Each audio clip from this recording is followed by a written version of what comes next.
C'est une des îles les plus isolées du monde. Son nom polynésien est Rapa Nui. Elle est située dans l'océan Pacifique, à 4050 km au sud-est de Tahiti et à 3750 km à l'ouest de Santiago du Chili. L'île a été découverte le dimanche de Pâques 1722 par le navigateur néerlandais Jacob Roggeveen, qui l'a baptisée île de Pâques. Il y a 2 millions d'années, le volcan Pouac surgissait des eaux. Il fut suivi 1 million d'années plus tard par le Ranoko, puis 760 000 ans après par le Maunga Terevaka. C'est ainsi que Rapa Nui est né. Ces 3 volcans forment les 3 extrémités principales de l'île qui mesurent 23 km par 12 km. Aucune transmission orale ou écrite ne nous renseigne sur Rapa Nui. Tout n'est que théorie et supputation. Les Polynésiens sont depuis toujours de très grands navigateurs. Vraisemblablement, les premiers occupants sont arrivés des îles polynésiennes des Australes, situées à 2000 km entre 600 et 900 ans après Jésus-Christ.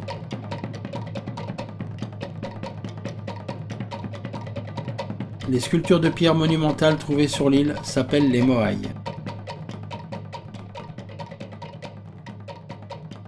Elles étaient taillées à plat dans la seule carrière de Rano Raruku, située au nord-est de l'île, dans de la pierre de tuf volcanique de faible densité, plus tendre que le basalte de l'île qui servait à faire les outils de taille retrouvés dans les fouilles.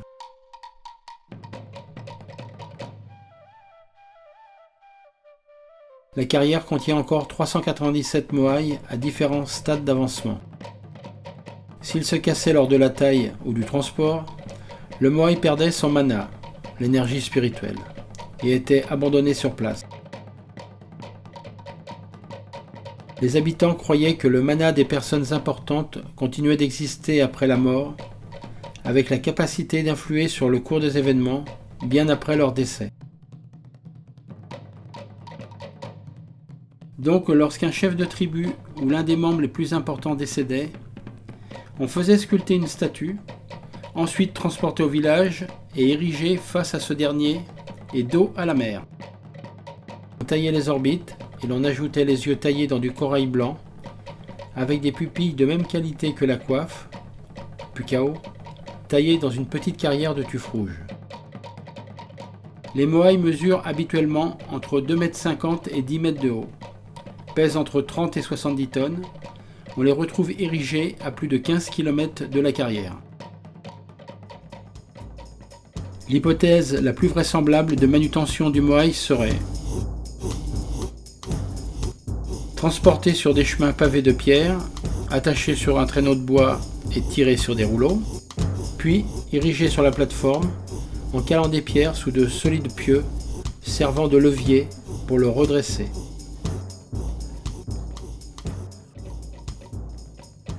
Le plus grand moai, appelé Te Toranga, nom extrait de la carrière, mesure 21,65 m, la tête à elle seule mesure 7 m. Cette œuvre colossale pèserait 200 tonnes. Les moai ont de grandes ou de petites oreilles selon les tribus.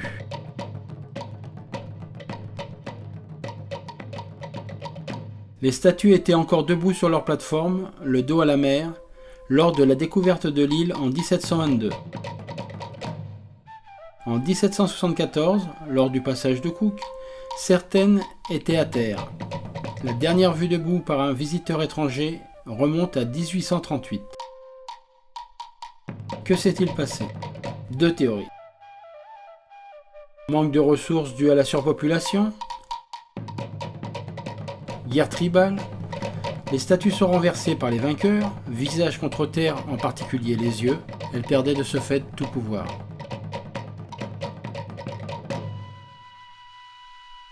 Ou bien, les insulaires ont perdu la foi dans les moai en s'apercevant que des générations et des générations ont consacré leur temps et leur énergie à ces idoles, sans en recevoir de contrepartie de la part des disparus ou des dieux.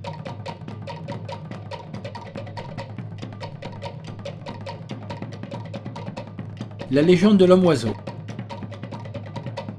Orongo était le centre cérémonial. Les chefs et les prêtres de l'île, pour établir l'ordre, organisaient une cérémonie pour apaiser les dieux. Chaque printemps, toute île guettait l'arrivée des sternes qui venaient pondre sur les petits îlots, ce qui marquait le début de la compétition. Chaque chef choisissait son champion qui devait descendre la falaise de 325 mètres, nager 2 km pour atteindre les îlots. Le premier qui trouvait un œuf et le ramenait sans le casser était le vainqueur. La tribu gagnante en tirait d'énormes avantages avec le contrôle des ressources. De nos jours, des visiteurs du monde entier viennent contempler cette île. Les langues sont l'espagnol et le Rapa Nui. La température moyenne annuelle est de 20 degrés et la température de l'eau de 18 à 24 degrés.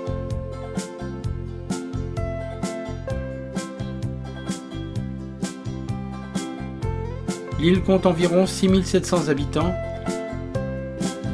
dont 80% vivent dans la capitale, Rangiroa.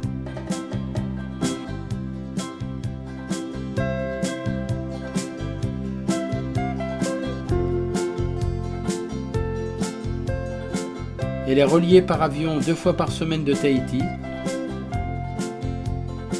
et par 10 vols hebdomadaires du Chili. Les 50 moaïs que l'on peut voir aujourd'hui, debout sur les plateformes, ont été restaurés par les archéologues à partir de 1955.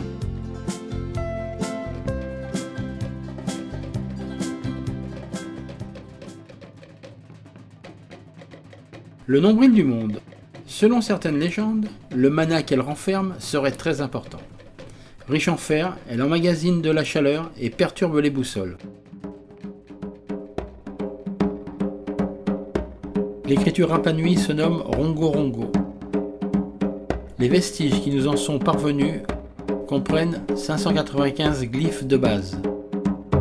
Une écriture uniquement retrouvée dans cette partie du globe. Ces signes Rongo Rongo, non déchiffrés à ce jour, demeurent aujourd'hui l'un des plus grands mystères de l'île Rapa Nui. En conclusion, la visite de l'île apporte plus de questions que de réponses. Rapa Nui se confie au milieu de nulle part.